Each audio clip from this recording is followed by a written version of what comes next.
Hello friends, welcome you to Deepak Sharma educational institute. Friends, क्या करने वाले हैं today will be starting our subject cost accounting. Right, आप लोगों के लिए एक बहुत जबरदस्त चीज मैं लेकर आया हूं, ठीक है, जिसको सुनकर आप लोग सच में बहुत खुश हो जाओगे। और वो क्या है सर? मैं कॉस्ट अकाउंटिंग जो सब्जेक्ट है हमारा, ठीक है, और ये सब्जेक्ट हम लोग उड़ीसा बोर्ड के +2 के स्टूडेंट्स पढ़ते हैं, ठीक है, अपने सीए के स्टूडेंट्स पढ़ते हैं, सीएमए के स्टूडेंट्स पढ़ते हैं, सीएस के स्टूडेंट्स पढ़ते हैं, बीकॉम हो गया, बीबीए हो गया, एमकॉम हो गया। ये सारे जो कोर्सेस है यहाँ पे कॉस्ट अकाउंटिंग का सब्जेक्ट हमको पाया जाता है। राइट, ये सब इस कोर्सेज में हम लोग ये सब्जेक्ट को पढ़ते हैं। मैं क्या करने वाला हूँ, अपने इस चैनल पे पूरा का पूरा कॉस्ट अकाउंटिंग का जो सब्जेक्ट है उसके सारे लेक्चर्स फ्री ऑफ कॉस्ट यहाँ पे डालने वाला हूँ। बहुत ही कंसेप्चुअल लेक्चर होने वाले हैं फ्रेंड्स। मैं क्वेश्चंस डिस्कस करूंगा, सारे कॉन्सेप्ट डिस्कस करूंगा यहाँ पे, ठीक है। आपका काम क्या होने वाला है, मेरे वीडियो को देखो, ठीक है, जितने ज़्यादा से ज़्यादा फ्रेंड्स लोगों के साथ में शेयर कर पाऊँ ताकि वो लोग भी इस चीज़ का बेनिफिट उठा पाएँ, इस चीज़ का लाभ उठा पाएँ। राइट, और आप लोगों को क्या करना है, मैं जैसे जैसे क्वेश्चंस करवाता चलूंगा आपको इसके साथ साथ प्रैक्टिस करने चला हूँ। मेरी बात मानो, ये जो सब्जेक्ट है ना कॉस्ट अकाउंटिंग, आप लोगों के लिए इतना ईजी हो जाएगा, इतना ईजी हो जाएगा ना, मतलब मैं कह पाऊंगा आई एम श्योर कि ये सब्जेक्ट का जब हमारा लेक्चर्स पूरा खत्म हो जाएगा, पूरी तरीके से हम ये सब्जेक्ट को खत्म कर लेंगे ना, आई होप कि ये सब्जेक्ट आपके लिए एक फेवरेट सब्जेक्ट बन के रह जाए। जिस तरह मैंने इस सब्जेक्ट में बहुत ज़्यादा मेहनत की थी, ठीक है, जब मैं स्टार्टिंग दिनों में कॉस्ट अकाउंटिंग पढ़ा करता था, मुझे बहुत प्रॉब्लम आती थी। ऑनेस्टली आज मैं कॉस्ट अकाउंटिंग जो मेरे को पढ़ने में बहुत प्रॉब्लम होता था, आज उस सब्जेक्ट को मैं पढ़ा पा रहा हूँ। राइट, मैं बहुत सालों से पढ़ा भी रहा हूँ कॉस्ट अकाउंटिंग के सब्जेक्ट को, ठीक है। और आज मैंने ये सोचा कि नहीं यार, कॉस्ट अकाउंटिंग का जो सब्जेक्ट है इसको थोड़ा बड़े स्केल पर लेके चलना चाहिए। तो मैं आज क्या करने वाला हूँ, इसका लेक्चर्स अपलोड करने वाला हूँ।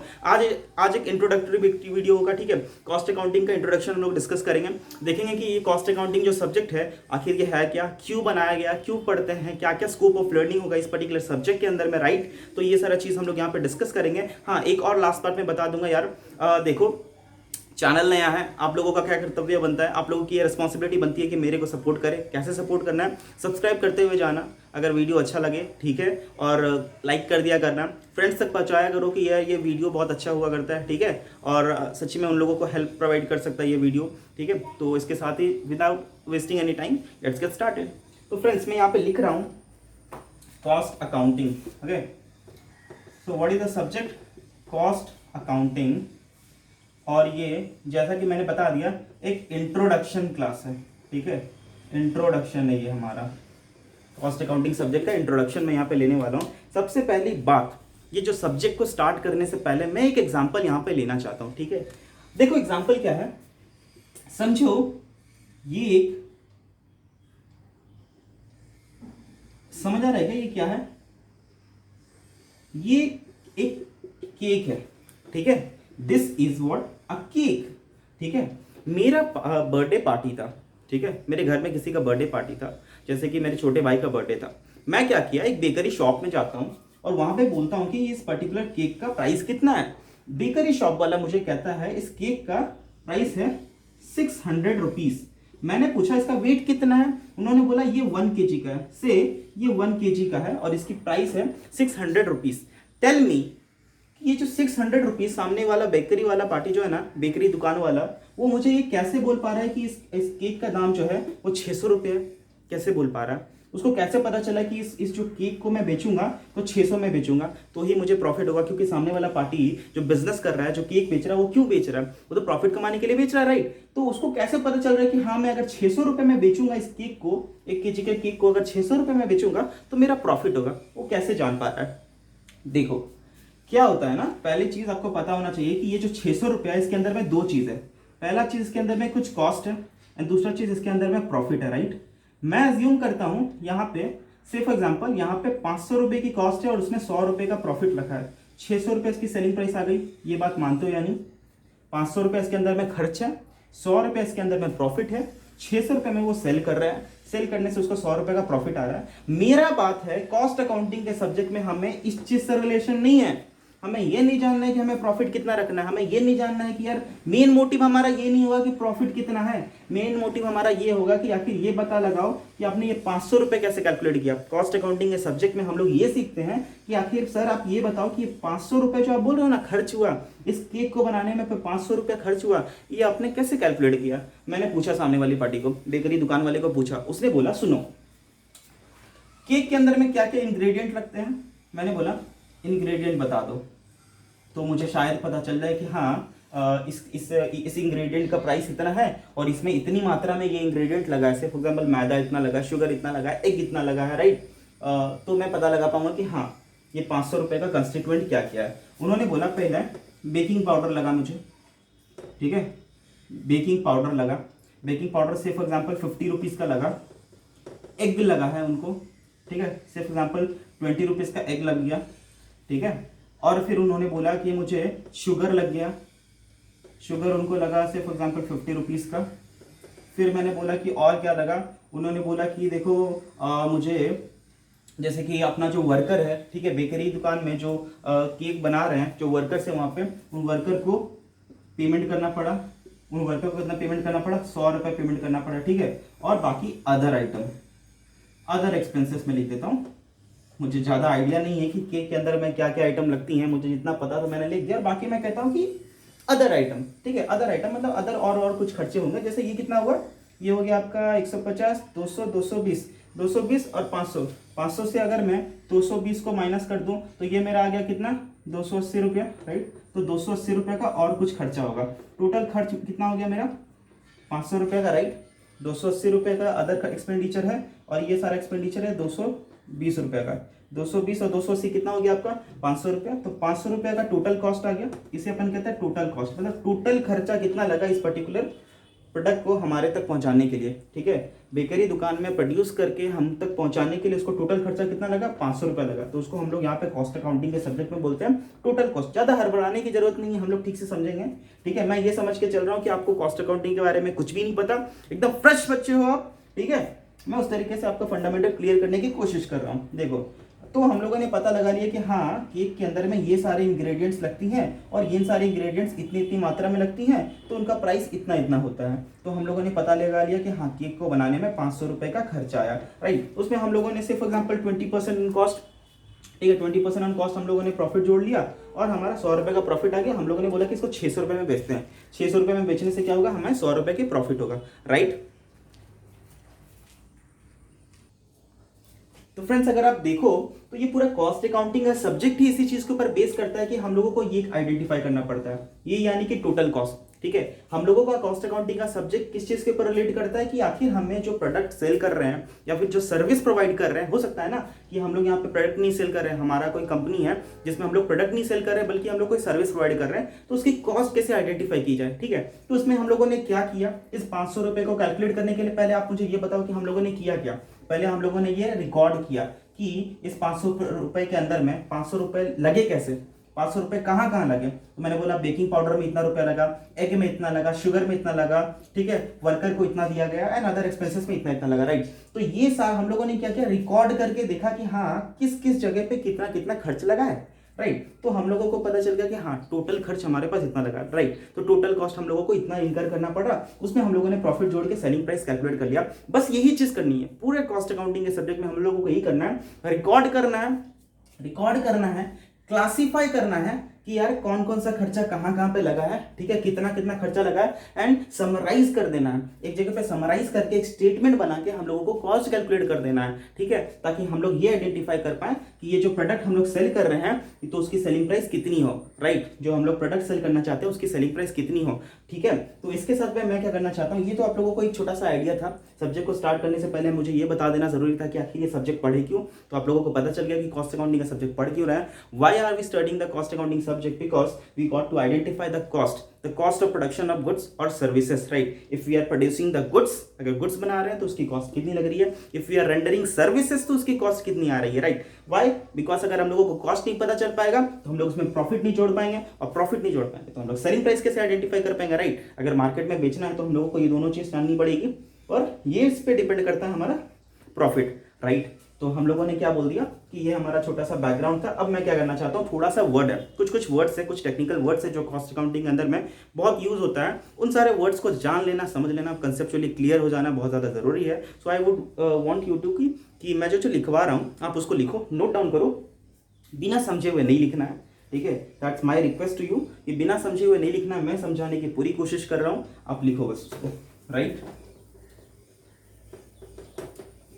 सी, in cost accounting, the first word which I am going to discuss here is cost accounting, ये जो हमारा सब्जेक्ट ही है cost accounting, what is the meaning, what is the meaning of this word cost accounting. Second word में आप लोगों को समझाऊंगा costing. बहुत अफवाह है मार्केट में, कुछ लोग कॉस्टिंग और कॉस्ट अकाउंटिंग को अल्टरनेटिवली यूज कर देते हैं, that is not right. Cost accounting थोड़ी सी अलग, कॉस्ट अकाउंटिंग और कॉस्टिंग में ये जो दोनों ही वर्ड में थोड़ा सा डिफरेंस है, माइन्यूट सा डिफरेंस है, वो हमें समझना पड़ेगा, राइट। और कॉस्ट अकाउंटेंसी, पहले हम इन तीन चीजों पे, इन तीन वर्ड्स पे फोकस करते हैं, right. Cost accounting, costing and cost accountancy, right. इन तीन वर्ड्स का मतलब हम लोग समझने की कोशिश करते हैं। Now the first word which I am going to take is cost accounting. So cost accounting का मतलब क्या है, हमारा सब्जेक्ट का नाम क्या, कॉस्ट अकाउंटिंग, राइट। तो कॉस्ट अकाउंटिंग का मतलब क्या हो जाता है, देखो भैया, simply it is accounting for cost. What is it, accounting for cost, simple.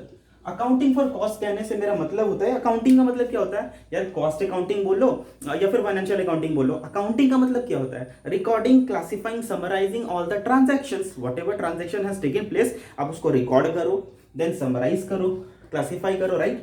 Accounting को जब मैं बोलता हूं अकाउंटिंग, शॉर्टकट में लिख रहा हूं अकाउंटिंग, इसका मतलब क्या है, आप पहले तो इसको रिकॉर्ड कर लो, ठीक है, रिकॉर्डिंग, देन इसको क्लासिफाई कर लो, देन समराइज करो, ठीक है, और फिर उसको रिजल्ट निकालो, ठीक है।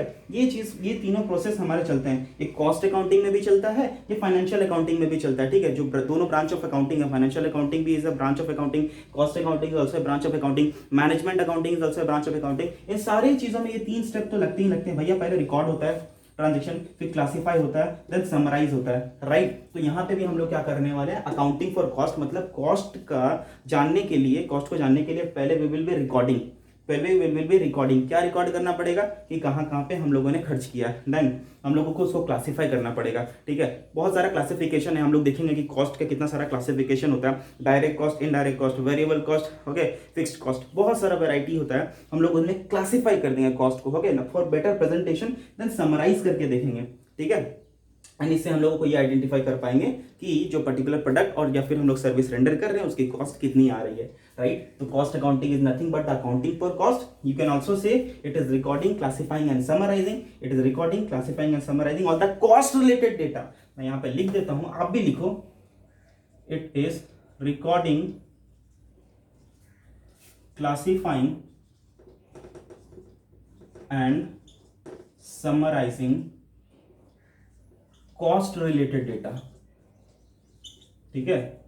जितने खर्च से रिलेटेड डेटा है हम उनको रिकॉर्ड करेंगे, देन क्लासिफाई करेंगे एंड समराइज करेंगे, that is what this whole process is known as cost accounting. Cost accounting में हम लोग यही करने वाले, रिकॉर्ड करेंगे, क्लासिफाई करेंगे, समराइज करेंगे, प्रेजेंट करेंगे इन अ स्टैटिस्टिकल फॉर्मेट, है ना, एक अच्छे से फॉर्मेट में हम लोग उसको प्रेजेंट करके देंगे कि भैया किसी को भी पता चले, हमारी जो टॉप लेवल मैनेजमेंट है, अगर वो हमसे पूछे कि तुमने जो आइडेंटिफाई किया था ना यहाँ पे 500 रुपया कॉस्ट, केक का जो प्राइस तुमने आइडेंटिफाई किया था 500 रुपया, ठीक है, और उसमें 100 रुपया तुमने प्रॉफिट जोड़ दिया था, 600 रुपये में बेच रहे थे, तो मुझे ये बताओ कि 500 रुपये तुमने निकाला कैसे।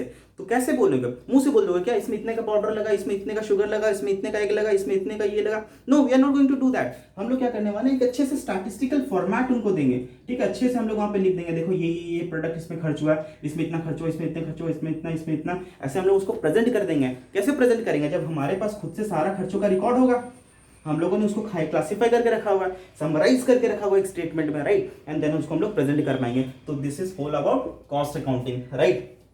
आपको समझ आ गया होगा कॉस्ट अकाउंटिंग का मतलब। Now let me explain costing.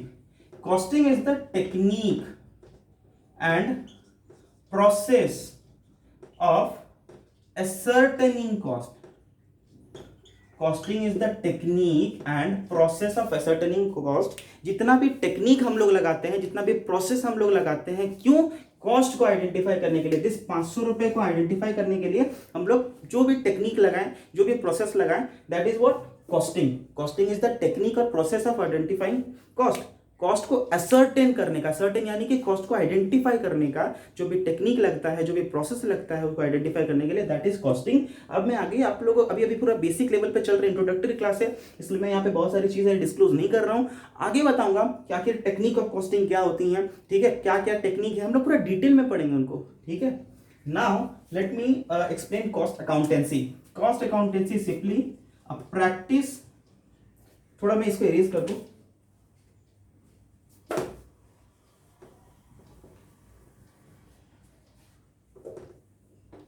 Cost accountancy is the application, है ना, cost accountancy is the application of costing and cost accounting principles. क्या बोल दिया? Cost accountancy is the application of what? Costing and cost accounting principle and methods for ascertainment of cost. Okay, ये थोड़ा मेरा hand writing गंदा हो गया, मैं इसको इंप्रूव कर देता हूं। ascertainment of cost. ओके, हम लोगों ने पढ़ा है कॉस्टिंग का, कॉस्ट अकाउंटिंग का मतलब क्या है? Recording, classifying and summarising all the cost related data. Costing का मतलब हम लोगों ने बोल दिया जितने भी technique and process we introduce in our organization, जितने भी टेक्निक एंड प्रोसेस हम लोग यूज करते हैं for what? For the ascertainment of cost. ascertainment word का मतलब होता है identifying the cost. Okay, now cost accountancy is what? Cost accountancy is the application. Cost accountancy is the application of what? Application of costing and cost accounting का principle, methods and technique for the ascertainment of cost. ये cost accountant जो होते हैं अपने CMA institute के जो members होते हैं उनको क्या बोलते हैं? कॉस्ट अकाउंटेंट्स कहते हैं, ठीक है। दे आर बीइंग ऑब्लाइज्ड, क्या है उनका ये रिस्पॉन्सिबिलिटी, जितने भी कॉस्ट अकाउंटेंट्स होते हैं उनकी ये रिस्पॉन्सिबिलिटी होती है कि उन्होंने जो भी कॉस्टिंग किया है ना, जो भी टेक्निक एंड प्रोसेस आइडेंटिफाई किया है, जितने भी रिकॉर्ड, क्लासीफाई एंड समराइज किया है डेटा को, कॉस्ट रिलेटेड डेटा को जो भी उन्होंने रिकॉर्ड किया, क्लासीफाई किया, समराइज किया, यहाँ पे जितना भी टेक्निक एंड प्रोसेस उन्होंने यहाँ पे लगाया, उन सबको मिला के अप्लाई करें एक जगह पे एंड आइडेंटिफाई करें cost, right. So this is the basic difference between all the three words. I wanted you to कि you should know all the meaning of three words. ठीक है, कॉस्ट अकाउंटिंग का subject start करने वाला है यार, ये तीनों वर्ड बहुत ही इंटरचेंजेबली लोग यूज कर देते हैं। आप अच्छे से ढंग से समझना कि कॉस्ट अकाउंटिंग का मतलब क्या है, कॉस्टिंग का मतलब क्या है, कॉस्ट अकाउंटेंसी का मतलब क्या है, राइट। सो आई थिंक ये नोट डाउन आप लोग कर लो, ठीक है। तो फ्रेंड्स आई होप आप लोगों ने इस चीज को नोट डाउन कर लिया था। मैं इसे थोड़ा इरेज कर देता हूँ, okay, so that will be quite convenient, मेरे को थोड़ा जगह मिल जाएगा और भी चीजें एक्सप्लेन करनी है मुझे, ठीक है। तो फ्रेंड्स बहुत ही सिंपल बातें यहाँ पे कर रहे हैं हम लोग, ठीक है। स्टार्ट ऑफ माय क्लास है, इस सब्जेक्ट का स्टार्ट हम लोग कर रहे हैं, तो थोड़ा कंसेप्चुअली बात कर रहे हैं यहाँ पे हम लोग, कोई प्रैक्टिकल नहीं कर रहे हैं। थोड़ा बोर मत हो जाना, सब्जेक्ट को जान लेना, सब्जेक्ट को पहचान लेना बहुत जरूरी है, ठीक है। जो पहला एक बहुत इंपॉर्टेंट सा वर्ड मैं यहाँ पे लेने वाला हूँ, कॉस्ट, ठीक है। बहुत ही इंपॉर्टेंट वर्ड है कॉस्ट को जानना, ठीक है। आखिर कॉस्ट का मतलब क्या? आप सिंपली बोलोगे खर्चा। कॉस्ट का मतलब खर्चा, नो डाउट ये खर्चा है, लेकिन कॉस्ट का अगर टेक्निकल मीनिंग देखोगे ना तो देखो क्या होता है। Cost is the amount of resources, cost is the amount of resources given up for the production of goods or rendering of services। क्या बोला मैंने? Cost is the amount of resources मतलब monetary resources, okay, given up for the production of goods और the rendering of services. Goods का प्रोडक्शन करने के लिए या सर्विस का रेंडर करने के लिए जो भी खर्च हमें उठाना पड़ता है, दैट इज कॉस्ट। समझ रहे हो? कॉस्ट का मतलब क्या होता है? इट्स अ पूरा टेक्निकल मीनिंग, जो टेक्निकल डेफिनेशन है हमारे पास में, मैं वो लिख कर दे रहा हूं, और मैं इसी के सहायता से आप चाहता हूं कि अपने पूरा कॉस्ट अकाउंटिंग के सब्जेक्ट में आप ये डेफिनेशन को पूरे अच्छे तरीके से याद करके लेके चलो। रट्टा नहीं मारना है, क्योंकि कॉस्ट को कई बार लोग ना इंटरचेंजेबली यूज कर देते हैं एक्सपेंस के साथ में। वो समझते हैं कि एक्सपेंस और कॉस्ट दोनों सेम चीज है। एक्सपेंस आप लोगों को, आई होप आप लोगों को पता है एक्सपेंस का मतलब क्या होता है। एक्सपेंस का मतलब होता है amount of resources given up for the earning revenue. Revenue generate करने के लिए, रेवेन्यू अर्न करने के लिए आप जो खर्च करते हो, दैट इज एक्सपेंसेस। मैं यहाँ लिख कर दिखाता हूं, the amount of resources given up for earning some revenue. Revenue earn करने के लिए, रेवेन्यू जनरेट करने के लिए जो भी खर्च आप करते हो, ठीक है ना, जो भी खर्च आपने किया, क्यों, आपका पर्पस क्या था, आपका ऑब्जेक्टिव क्या था खर्च करने के पीछे? आप चाहते थे कि उसमें से रेवेन्यू अर्न करो। मैं खर्च क्यों कर रहा हूं? क्योंकि मेरे को रेवेन्यू अर्न करना है, ठीक है ना। तो इसके लिए जो भी खर्च करना पड़ा, that is expenditure, that is not cost. Cost का मतलब होता है, देखो कॉस्ट के अंदर में ना, कॉस्ट एक बहुत बड़ा वर्ड है, ठीक है ना, वाइड स्कोप है, ठीक है। देखो कॉस्ट का मतलब क्या बोलता है? गुड्स को जो बनाने के लिए, मैंने क्या बोला था, ये केक था, केक का प्रोडक्शन करने के लिए, मैं नहीं बोल रहा हूं केक को सेल करने के लिए जो खर्चा लगा, मैं नहीं बोल रहा हूँ केक को हमारे तक पहुंचाने के लिए जो खर्चा लगा, केक को डिलीवर करने के लिए जो खर्चा लगा, मैं वो सब नहीं बोल रहा हूँ। मैं क्या बोल रहा हूँ, केक अगर एक गुड्स है, एक ऑर्गेनाइजेशन के लिए जो केक बेचती है उसके लिए तो केक एक गुड्स है, तो गुड्स का प्रोडक्शन करने के लिए जो खर्च करना पड़ा ना, गुड्स का प्रोडक्शन करने के लिए जो खर्च करना पड़ा ना, that is what, that is cake. हो सकता है हमारे पास एक केक एक दुकान में था, हम लोगों ने उसको ऑनलाइन ऑर्डर किया, वो हमको ला कर दिया, केक हमारे घर तक पहुंचा दिया, उसके लिए उसको ट्रैवलिंग का खर्चा लगा होगा, राइट, डिलीवरी का खर्चा लगा होगा, ठीक है, डिलीवरी बॉय को कुछ ना कुछ पैसा देना पड़ा होगा, बहुत सारा खर्च लगा होगा यार, ठीक है ना, उसके ऑफिस के खर्चे लगे होंगे, बहुत सारे खर्च लगे होंगे, लेकिन कॉस्ट के डेफिनेशन में वो सारे नहीं आते। कॉस्ट के डेफिनेशन में केवल वही चीजें जाती हैं जो कि प्रोडक्शन करने तक लगा, केक को बना के रखने तक जो खर्च लगा दैट इज कॉस्ट। केक को बनाने का, प्रोड्यूस करने का जो खर्च है दैट इज कॉस्ट। बाकी सारा चीजें क्या है, एक्सपेंसेस है। तो एक्सपेंसेस के अंदर में मैं बोल सकता हूँ कॉस्ट पैदा कि नहीं हो रहा है, आ रहा है कि नहीं आ रहा है, right. Every expenditure given up, every resources given up to earn revenue is expenses, but only production करने के लिए या फिर सर्विस अगर देते हो, जैसे फॉर एग्जांपल मैं आपको क्या बेच रहा हूँ, मैं आपको क्या बेच रहा हूँ, I am telling nothing but I am rendering you services. तो सर्विस देने के लिए मेरे को जो भी एक्सपेंडिचर इनकर करना पड़ रहा है, फॉर एग्जांपल इतना बड़ा सेट तैयार करके रखा हूँ मैं सर्विस देने के लिए, तो this is what, this is cost to me, okay. So service render करने के लिए, गुड्स को प्रोड्यूस करने के लिए जो भी खर्च करते हो that is cost, but revenue generate करने के लिए जो भी आप खर्च कर रहे हो दैट इज एक्सपेंसेस। दोनों में थोड़ा सा फर्क है, इंटरचेंजेबली यूज मत कर लेना, ठीक है, दोनों का टेक्निकल मीनिंग जान लेना बहुत जरूरी था। ये दोनों वर्ड्स आप लिख लो यहाँ पे, क्लियर है। मैं इसको यहाँ पे इरेज करता हूँ, और कुछ वर्ड्स है, आज के क्लासेस में कुछ ज्यादा नहीं करने वाले, थोड़े नए नए जो वर्ड्स है ना उनको मैं यहाँ पे डिस्कस कर देना चाहता हूँ। बहुत टेक्निकल होते हैं ये वर्ड्स, ठीक है, जान लेना बहुत जरूरी है। थोड़ा डिस्कस कर देने से क्या है ना, ये सब्जेक्ट आपको बहुत इजी लगने लगेगा। मैं खुद चाहता हूँ कि ये सब्जेक्ट आपके लिए बहुत फेवरेट बन के रह जाए, ठीक है।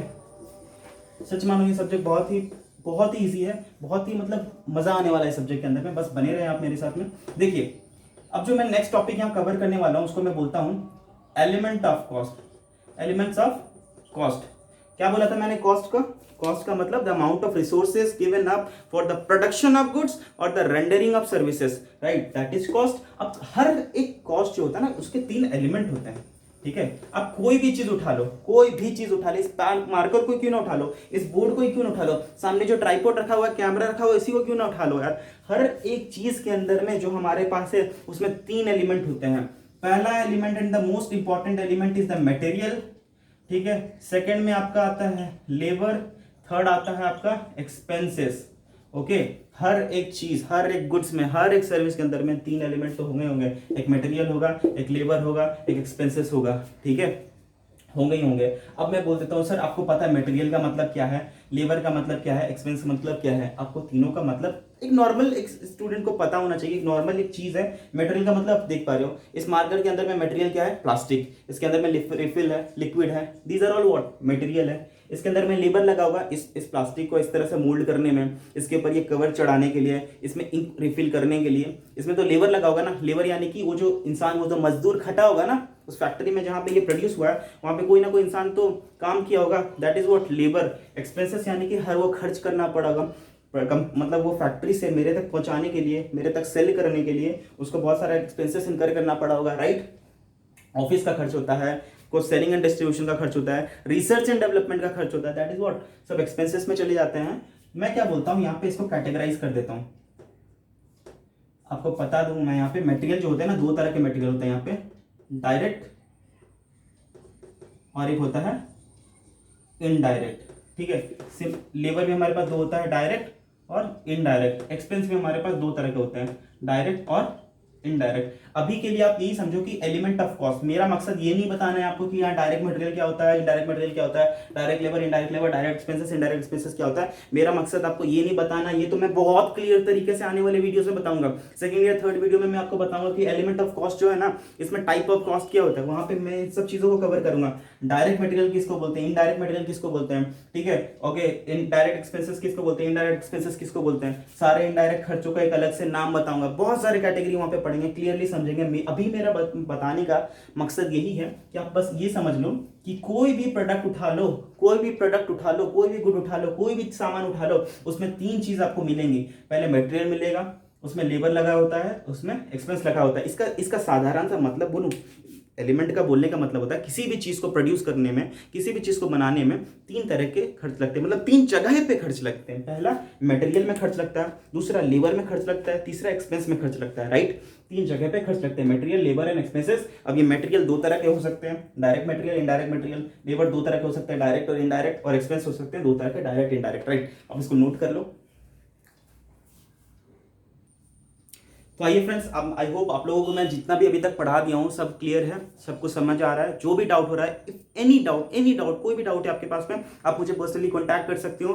मेरा व्हाट्सएप नंबर है 9556729726, 9556729726। इस पर आप मुझे व्हाट्सएप में क्वेरी भेज सकते हो, मुझे कॉन्टैक्ट भी कर सकते हो, राइट।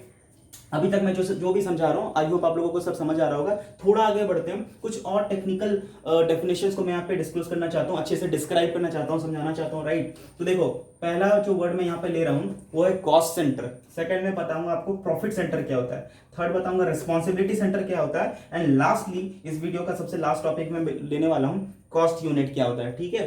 पहले मैं बोलूंगा कॉस्ट सेंटर। देखो, कॉस्ट सेंटर का मतलब होता है, देखो पहली तो चीज समझो कि एक फॉर एग्जांपल ये कंपनी है DSEI, दीपक शर्मा एजुकेशनल इंस्टीट्यूट से, for example it's a company, ठीक है। ये कंपनी है, इसके अंदर में बहुत सारे डिवीजन होते हैं, ठीक है। बहुत सारे डिवीजन को कहने से मतलब है कि से फॉर एग्जांपल यहाँ पे एक डिवीजन होगा जो प्रोडक्शन करता होगा, ठीक है। ये मैन्युफैक्चरिंग ऑर्गेनाइजेशन है।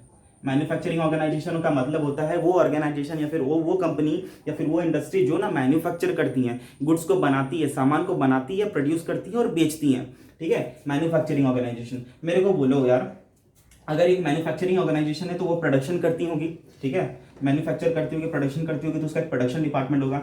फिर रॉ मटेरियल खरीदने वाला उसका कोई डिपार्टमेंट होगा जिसको मैं कहता हूँ परचेज डिपार्टमेंट, ठीक है।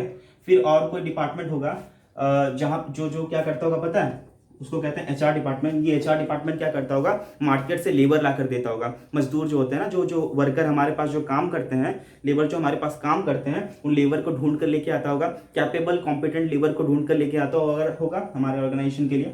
ये HR डिपार्टमेंट का काम होगा। ये काम क्या करता है HR डिपार्टमेंट, हमारे ऑर्गेनाइजेशन के लिए लेबर ढूंढ के लेकर आता है मार्केट से, राइट। तो ये फॉर एग्जांपल 3 डिपार्टमेंट है। और एक डिपार्टमेंट मैं यहाँ पे बोल देता हूँ, मैन्युफैक्चरिंग ऑर्गेनाइजेशन है ना, repair and maintenance department. Repair and maintenance department क्या करता है, मैं मैन्युफैक्चरिंग कर रहा हूँ ना, तो हाथ से ही सारा मैन्युफैक्चरिंग तो नहीं हो रहा, मतलब वहाँ पे मैं मशीन भी यूज कर रहा हूँ। मेरे ऑर्गेनाइजेशन जो मैन्युफैक्चरिंग ऑर्गेनाइजेशन है, वहाँ पे बहुत सारा मशीन भी यूज हो रहा होगा, राइट। बहुत सारा मशीन यूज हो रहा होगा, इस तरह का मशीन यूज हो रहा होगा। तो मशीन का रिपेयर एंड मेंटेनेंस भी होना चाहिए ना। तो रिपेयर एंड मेंटेनेंस होने के लिए ही मैंने अपने यहाँ एक डिवीजन रखा है जो क्या करेगा, हमारे मशीन को रिपेयर एंड मेंटेनेंस करता रहेगा। ग्रेजुअली कुछ पीरियड में आएगा, 2 हफ्ते, 3 हफ्ते, 4 महीने के बाद, 6 महीने के बाद में, साल भर के बाद आके रिपेयर करता रहेगा, right. So repair and maintenance के लिए मैंने डिवीजन रखा है। तो मेरे कंपनी में 4 डिवीजन है, production department, purchase department, HR department and repair and maintenance department. ये सारा डिपार्टमेंट है। प्रोडक्शन डिपार्टमेंट का काम हुआ कि बस तुम प्रोडक्शन करो। परचेस डिपार्टमेंट का काम हुआ कि मटेरियल खरीद के लाओ, प्रोडक्शन डिपार्टमेंट को दो। HR डिपार्टमेंट का काम हुआ कि तुम जाओ मार्केट से अच्छे लेबर को ढूंढो और लेकर आओ। और रिपेयर एंड मेंटेनेंस का काम क्या होगा, रिपेयर एंड मेंटेनेंस डिपार्टमेंट का काम होगा कि जो हमारे मशीन है उनमें जो भी रिपेयर एंड मेंटेनेंस होता है, आप उनका देखरेख करो। मशीन मेरे हर टाइम चलने चाहिए, किसी भी कारणवश मेरा मशीन रुकना नहीं चाहिए, इसकी रिस्पॉन्सिबिलिटी आपकी है, राइट। तो यहाँ पे जो पहला मैंने वर्ड लिया है कॉस्ट सेंटर। मेरे को एक बात बताओ, एक कंपनी के अगर 4 डिवीजन है तो चारों डिवीजन को मेंटेन करने के लिए खर्च लगता होगा कि नहीं, यहाँ पे कुछ खर्च होता कि नहीं। प्रोडक्शन डिपार्टमेंट में खर्च हो रहा होगा कि नहीं, हो रहा होगा सर। परचेज डिपार्टमेंट यानी कि जो मटेरियल खरीदने का रेस्पॉन्सिबिलिटी किसका है, परचेज डिपार्टमेंट का। बाहर जाएगा, मार्केट में जाएगा, मटेरियल खरीद के लेके आएगा, तो ही मैं मैन्युफैक्चर करूंगा, राइट। तो परचेज डिपार्टमेंट को कुछ ना कुछ खर्चा इनकर करना पड़ता होगा, मतलब परचेज डिपार्टमेंट में भी खर्चा होता है। प्रोडक्शन डिपार्टमेंट में तो प्रोडक्शन हो रहा है मतलब खर्चा होगा ही होगा।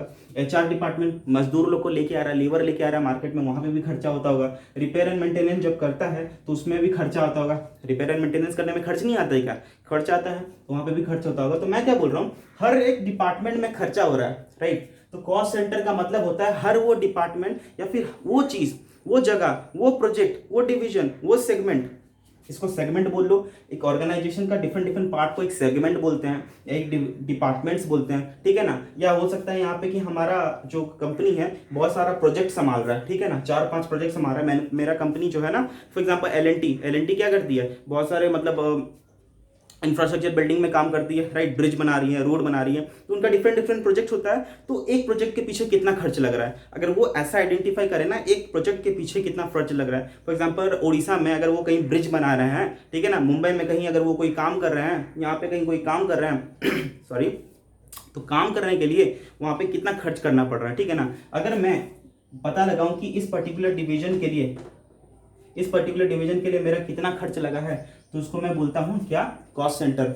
हर वो सेंटर जिसके लिए खर्च करना पड़ता है उसको कॉस्ट सेंटर बोलते हैं। जिस डिपार्टमेंट, जिस डिवीजन, जिस सेगमेंट के लिए मैं कॉस्ट खर्च कर रहा हूं, जिस डिपार्टमेंट, जिस डिवीजन, है ना, जिस सेगमेंट के लिए मैं कॉस्ट इनकर कर रहा हूं, उस डिवीजन को मैं क्या बोलता हूं, कॉस्ट सेंटर बोलता है। जहां जहां पे खर्च करना पड़ रहा है वो डिवीजन को, जिस डिपार्टमेंट के लिए, जिस डिवीजन के लिए खर्च करना पड़ता है उस डिपार्टमेंट को, उस डिवीजन को बोलते हैं कॉस्ट सेंटर। जिसके लिए खर्च करना पड़ रहा है उसको बोलते हैं कॉस्ट सेंटर। मैं इतनी बार चीजों को घुमा रहा हूं इसलिए, पता है क्यों, क्योंकि ये चीजें याद ही नहीं रहती। कॉस्ट सेंटर क्या है, कोई पूछ दे यार कॉस्ट सेंटर क्या है तो आप भूल जाते हो, क्या बात है। कॉस्ट अकाउंटिंग पढ़ रहे हो, कॉस्ट सेंटर नहीं पता। अरे भैया अपनी कंपनी में इतने सारे डिपार्टमेंट है, सब डिपार्टमेंट में खर्च होते हैं, तो हर एक डिपार्टमेंट के लिए मेरे को खर्च निकालना है ना, कि इस डिपार्टमेंट में कितना खर्च हुआ, इस डिपार्टमेंट में कितना खर्च हुआ, इस डिपार्टमेंट में कितना खर्च हुआ। तो एक पर्टिकुलर डिपार्टमेंट के लिए जब मैं खर्च निकालता हूं तो मैं उस डिपार्टमेंट को बोलता हूं तू कॉस्ट सेंटर है, क्योंकि तेरे लिए कॉस्ट निकाल रहा हूं। हर वो डिपार्टमेंट, हर वो डिवीजन, हर वो प्रोजेक्ट जहां पे कॉस्ट इनकर होता है उस डिपार्टमेंट को कहते हैं, या फिर उस डिवीजन या फिर उस प्रोजेक्ट को कहते हैं cost centre. I hope it's clear,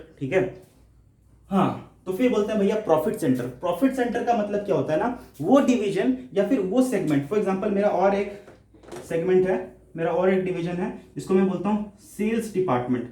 sales department क्या करता है, मार्केट में जाता है, मैंने जो प्रोडक्ट को बनाया ना, मार्केट में जाके उसको सेल करता है, राइट।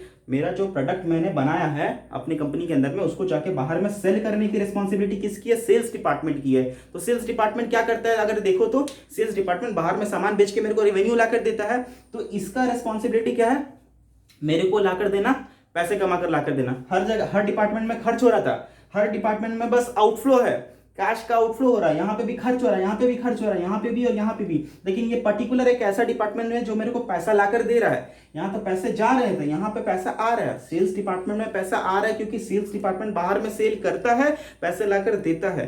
तो सेल्स डिपार्टमेंट को मैं क्या बोलता हूँ, प्रॉफिट सेंटर, बिकॉज ये मेरे को प्रॉफिट लाकर देता है, ठीक है। वो डिपार्टमेंट, वो डिवीजन, ठीक है, या फिर वो प्रोजेक्ट जहां से मेरे को प्रॉफिट मिल रहा है, that is what, profit centre.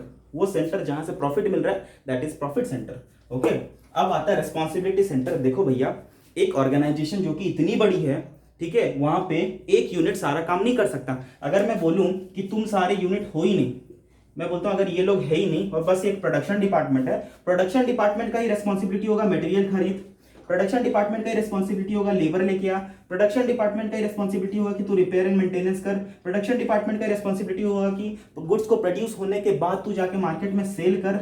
तो भैया बताओ, एक डिवीजन अकेला इतना कुछ कर पाएगा क्या, कर नहीं पाएगा, बेचारा परेशान होकर रह जाएगा, नहीं कर पाएगा। तो हम लोग क्या करते हैं, काम को आसान करने के लिए क्या करते हैं, एक कंपनी को ना छोटे छोटे डिविजन्स में बांट देते हैं और हर एक डिवीजन को थोड़ा थोड़ा रिस्पॉन्सिबिलिटी दे देते हैं कि भैया प्रोडक्शन डिपार्टमेंट तुम बस प्रोडक्शन करो, तुम्हारा सोल पूरा जो कंसंट्रेशन है वो प्रोडक्शन पे होना चाहिए। परचेस डिपार्टमेंट तुम खाली परचेस करने पे ध्यान दो, तुम्हारा पूरा कंसंट्रेशन परचेस करने पे आना चाहिए, हाई क्वालिटी ऑफ मटेरियल लेके आना at lower price.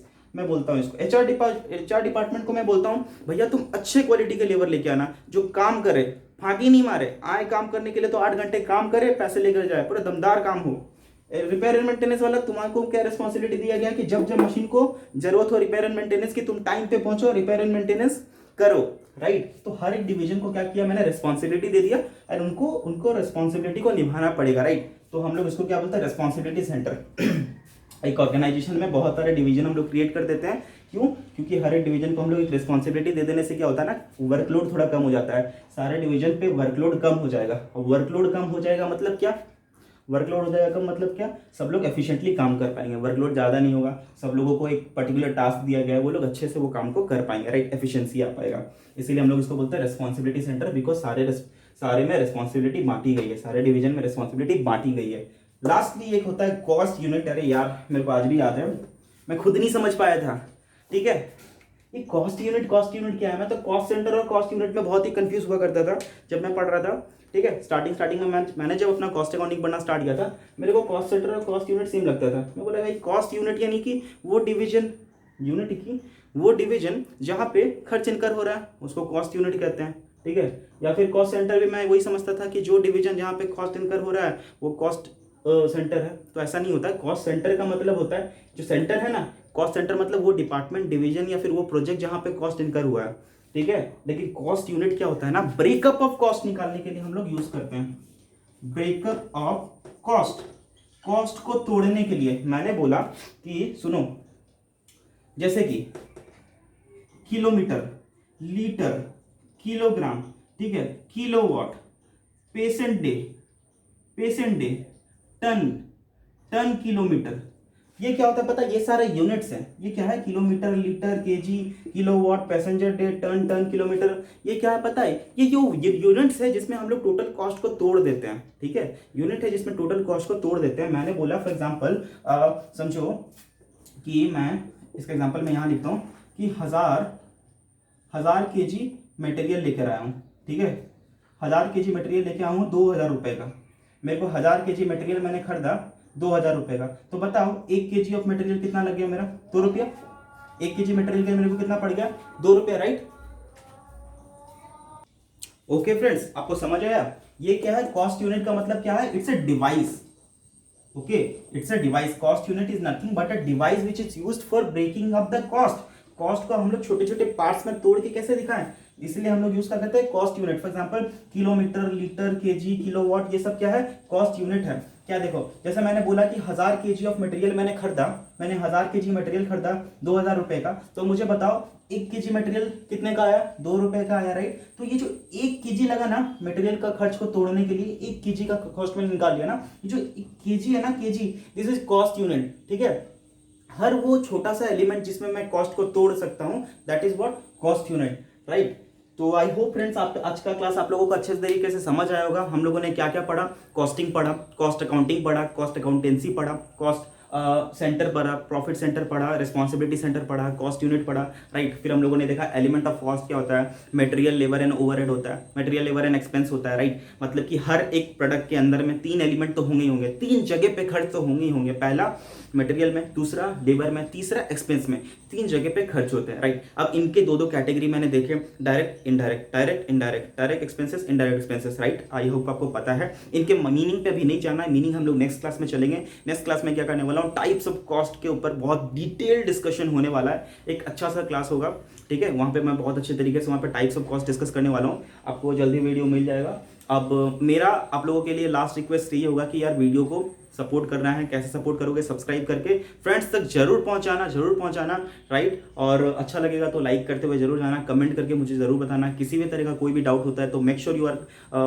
WhatsApp me, ठीक है, यू आर मैसेजिंग मी और व्हाट्सएप, मेरे को व्हाट्सएप में आप मैसेज कर सकते हो, ठीक है। Till then thank you so much, bye bye.